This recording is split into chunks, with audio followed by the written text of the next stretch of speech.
Hello, hello. Welcome to day 1535 of Connecting the Thoughts. Code for today is Emotional High Tides Clear the Shore. Emotional high tides clear the shore. I am in conversation with my partner in conversation, Nicola. Thank you for joining us. Hey there. And we are talking about emotional high tides. How are you? I am fine, thank you. On the note of emotional high tides clearing the shore, I've been reading a lot about plastic rubbish. That comes up exactly. I was as I wrote that, I was thinking about so many ways of looking at this, and we you asked me a very interesting question as soon as I shared the quote with you. It said, "Who's sure?" And I said, "Yes, there are so many ways of looking at this."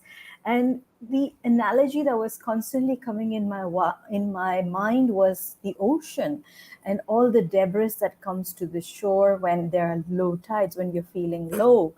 And then come the emotional high tides, not emotional, I mean the high tides that kind of clear it all away. So I think this is almost like in continuation to our conversation of yesterday. Tell me what's on your Yes, mind. to a certain extent it is, isn't it? Because yesterday, breathing, uh, tides, rhythm, the moon, the cycle, and we've got a full Full moon, moon. full Exactly. super moon, one of the uh, closest one to the planet this year. So we've got the full moon. We've got who's sure? Can we go back to that a minute? Because we've got the yes, full please. moon. So we've got seasons, we've got cycles, we've got patterns, we've got rhythm, Mm. and what comes in and what goes out and what gets left on the shore as well. True. So with that, the who's shore? My Mm. shore, your shore, the country shore, Russell Kamer's shore, Sharjah Corniche, the mangroves, and whose shore are we addressing? And sometimes we're so busy looking at the external shore where we have minimum influence. So circles of influence where we can make a difference and circles of influence where we can make no difference. So are we putting all our energies into areas where we can make no difference? Or are we diverting some of that energy to ourselves where we can make a difference? If we're addressing the root causes rather than the flotsam and jetsam that's on the surface. Mm. And when we talk about patterns, when we talk about things surfacing up, a very interesting thing that you shared yesterday was about not holding the breath. There's that whole stigma around breaking down. There's that whole stigma about letting your emotions go, being out of control. So what if we took these tides, or again, I'm just going to call it emotional high tides, take those as an opportunity to actually release what has been pent up within? Because it's only when you release it is when you are allowing room for new energy to come in. Yeah. There's a lot of, in English, it would be keep the stiff upper lip. And then people say man up. And people say pull your socks up. And then there's other quotes such as instead of giving people negative, share some of your strength. Hmm. And again, it depends on where your emotional intelligence is linked with your social intelligence. So your emotional quotient, Yep. with whether you are in a safe enough space to let go, Hmm. or do you have to contain it until such place? Now, if you think about getting a splinter or something in your skin and you don't remove it and it festers and you put a plaster on top, the next thing is you've got like a boil equivalent and suddenly it Exactly. explodes. True. then people are like, oh, I had no idea that there was a splinter in there. Mm-hmm. I had no idea you were a boiling mass of emotional tides. And that, because they don't necessarily see the flow. They only see when it's at the oscillation point where it's not going in or out. It's just that stable kind of thing. They don't see the highs, they don't see the lows, they just see, or they only look. Remember yesterday we talked about looking and Yeah. seeing, Yep. Yep. hearing and listening. Yes. Yes. Yeah, holding breath, babies do it. Hmm. Children having tantrums do it. Yes. Certain Yes. adults do it. Yeah, certain adults do it. Yes, they do too. They hold their breath until they go red in the face and then they almost explode. Or you look at people who swim and dive, and Russell Kamer, very famous for pearl divers in the past, and Yes. now with Al-Swadi pearls. But when people are diving, they hold their breath, but they measure the duration and they build up tolerance in order to hold the breath. So sometimes we have to hold the breath until such time as we are safe, because we come up from the depths of the water, the depths of the emotion. Yeah. Or we can be diving and we can be somewhere like up near Kasab in Oman, where there are eddies and whirlpools, and you can't do your ascent because you can't do the decompression stops. And again, we're back to the tides and the emotions and the breathing and the patterns and the duration, and about when the bubble bursts. Yep. Yeah. Hmm. Yes. So So, there's a so lot. There's you a know, lot. yes, there definitely is. You've been watching these videos very often, and I shouldn't say often, you regularly are, and you leave so much value in terms of comments for us. So, you know by now that I love playing the devil's advocate. What if you don't find that safe space? If you don't find it, are you actually, I don't want to say enjoying. Uh, Sometimes people don't look, search, source a safe space because there's a certain amount of masochism and sadistic behavior to self, and I'm mhm. not worth it. So sometimes there's Dr. Eric Byrne, Transactional Analysis. Yes. You can put the link www.ericbyrne.com. Parent, adult, child. Directional Yes. parent, nurturing parent, adult. Adaptive child and free child, and then the different transactions between all of us. And then you can get into negative and positive stroking. And this is too short a moment to do this. Yep. But sometimes, again, let's go back to the child analogy. The child has a tantrum, jumps up and down on top of a packet of crisps. Crisps go everywhere. What does the parent do?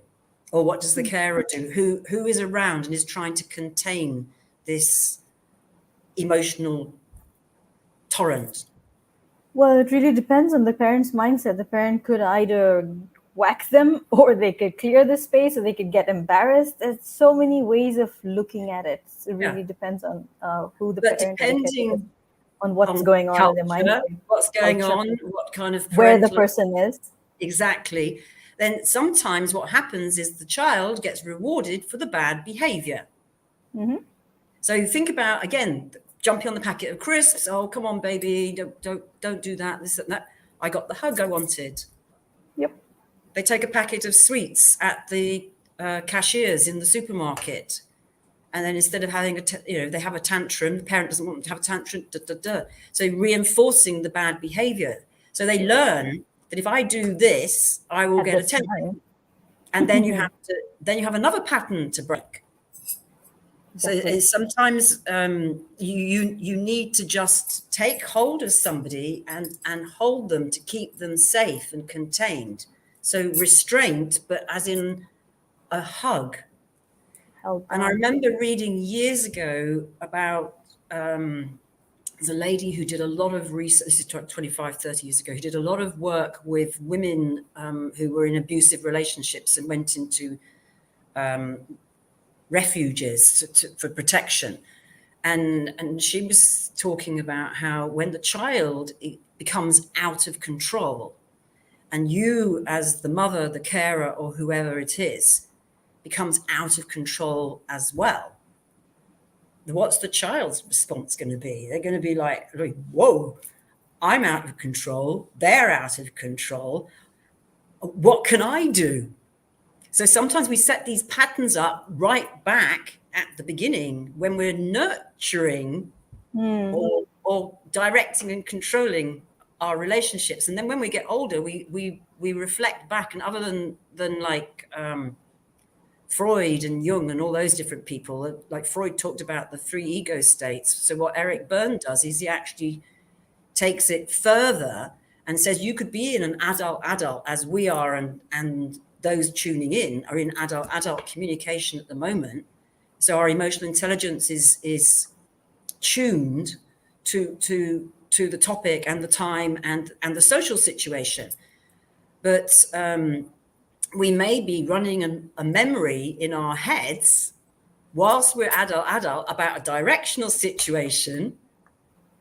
Yep. And or a free situation or an adaptive situation, and running that at the same time as we're doing adult and using that information. Again, we were talking about yesterday in clutter, using the information from the archives and retrieving it, pulling it forward where it's relative and relevant.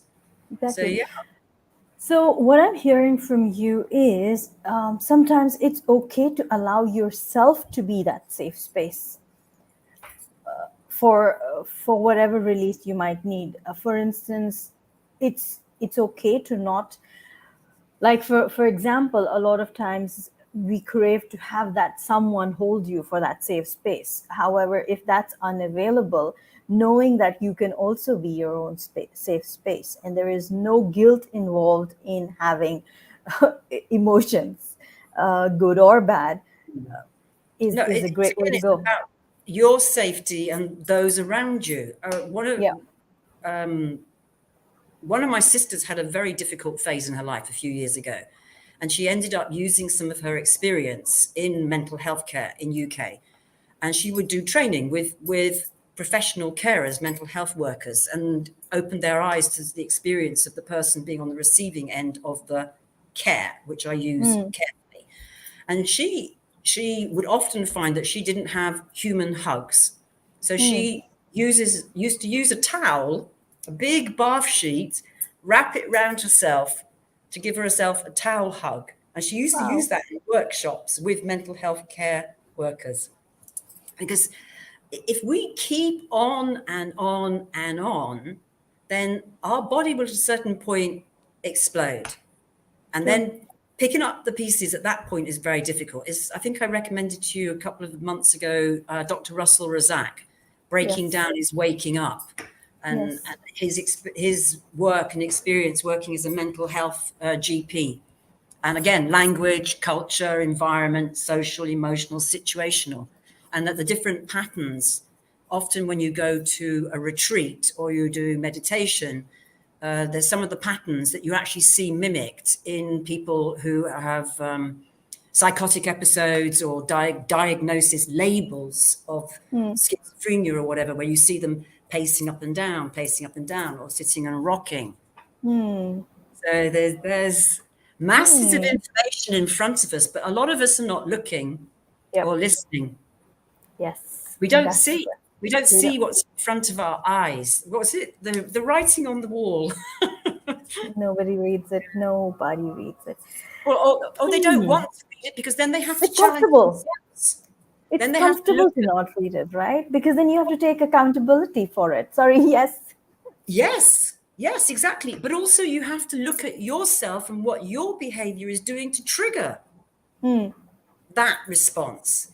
So you've been introduced to prism brain mapping recently, which is the behavioral and neurosciences, not psychometrics. And certain behaviors that we have that are our preferred behaviors are actually triggers for other people's least preferred behaviors or antagonistic behaviors or confrontational and I will inflict trauma on you. Yes. or So it could be that they take themselves away. Like when I was going through my marriage breakdown 20 plus years ago, I knew I had to get out of the house. So I would go and I would take myself down to an area that was a really rough beach area, now where Hodariat Bridge is in Abu Dhabi. And I would go walk or go rollerblade because I had to go out and because I release. didn't want a confrontation that was going to be forced on me. I hear you. So interesting. Yes. Definitely interesting. Time is up. Time is up. Any questions? Yes, time is up. No, we don't have any questions today, but I'm sure if people come, I know. I wish there were, because this is quite an interesting topic. When they do I'm come going back, to I'm pick sure you up they'll. on that. That's an interesting word. For me, quite interesting means it's not as interesting as it could be. It's only quite interesting. It's again, language. So like Right. I had a conversation with an American friend ages ago, and he said, "Oh, you're quite interesting." And I said, "Excuse me." Oops. I mean, quite. I think I'm very interesting. Yes, very interesting conversation. Thank you, Nicola, for it. Different places, different contexts, words mean different things. True that. True that. And again, taking it, let's loop it back to the quote, which is emotional high tides clear the shore, and different words mean different. So, interestingly, the word shore, just the way it sounds, the way it is pronounced, the word shore in Hindi, shore means noise. So then we come back to noise and white noise, and what kind of noise? Can we work in noise? Can we not work in noise? What kind of noise can we tune out? Exactly. So just that when you said words and different cultures, that's what jumped up at me when I look at the quote and I say, hey, this is interesting. I can even play with different languages in the same quote. And this is interesting, isn't it? And spelling. Sure. Yep. SURE, SHAW, SHORE. We could go on for an hour. We need to stop. I think if we go too long, people won't stay or won't come. Tomorrow we need to stop at 12.5 minutes or something. Let's do that. So lovely. So what is our affirmation for today? If the conversation has been of value to people, you'll keep it short and crisp. I am entitled to feel safe.